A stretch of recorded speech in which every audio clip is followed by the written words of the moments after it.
Salut les gars, comment vous allez? Bonne fête. Soit les fêtes 2024. Et possiblement, je te sens seul, isolé. Peut-être t'as fêté en famille, tu vois. Mais tu te dis que chaque année tu fêtes en famille, donc il n'y a rien de nouveau. Tu te sens ennuyé. La routine te fatigue.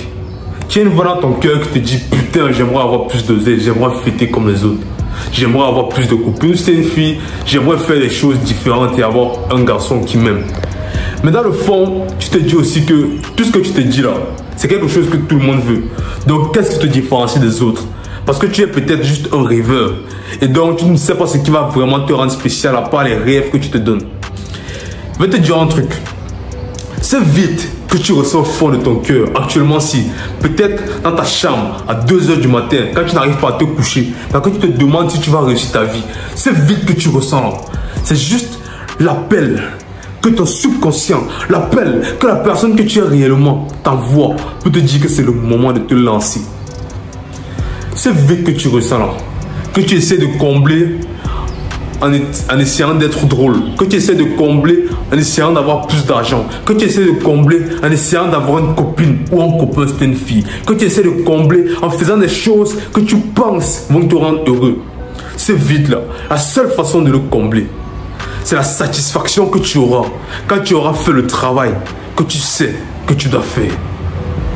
Il n'y a aucune autre façon d'être satisfait. Parce que le but même d'un homme ou d'une femme, homme avec grand H, quand il est mis sur terre, c'est de faire que son entourage devienne meilleur grâce à lui.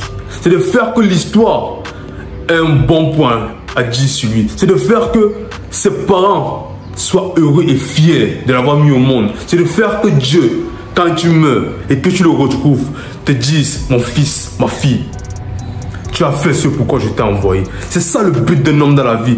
Et tout ce que tu dois faire doit concorder avec cet idéal-là. Et maintenant, le vide que tu ressens là, je te l'ai dit, c'est juste un appel. Tu te sens seul pendant ces fêtes de Noël, mais est-ce que tu préfères être vidé de ton énergie?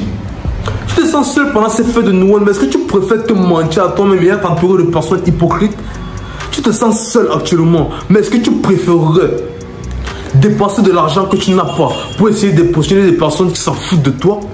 Est-ce que tu aimerais ça? Est-ce que tu aimerais vivre dans une illusion? Parce que le vide que tu ressens là, c'est le point, c'est la vérité, c'est le point. En fait, c'est la chose qui prouve que tu n'es pas dans la matrix. Parce qu'au moins tu te rends compte que tu n'es pas assis. Parce qu'il y a des gens qui ne savent même pas qu'ils sont sur le mauvais chemin. Je t'ai donné le problème. Et un problème sans solution, ce n'est qu'une plainte. La solution que je te donne, c'est qu'en ce 2025 qui arrive ici, que Dieu nous donne longue vie, tu deviennes une véritable autre personne. Que tu deviennes quelque chose qui te rend fier. Et quand tu te vois dans le miroir, ou que quand tu te réveilles chaque matin, tu te dises putain, je fais la bonne chose, je fais le bon choix. Je fais ce qu'il faut faire. Je suis sur la bonne direction. Check.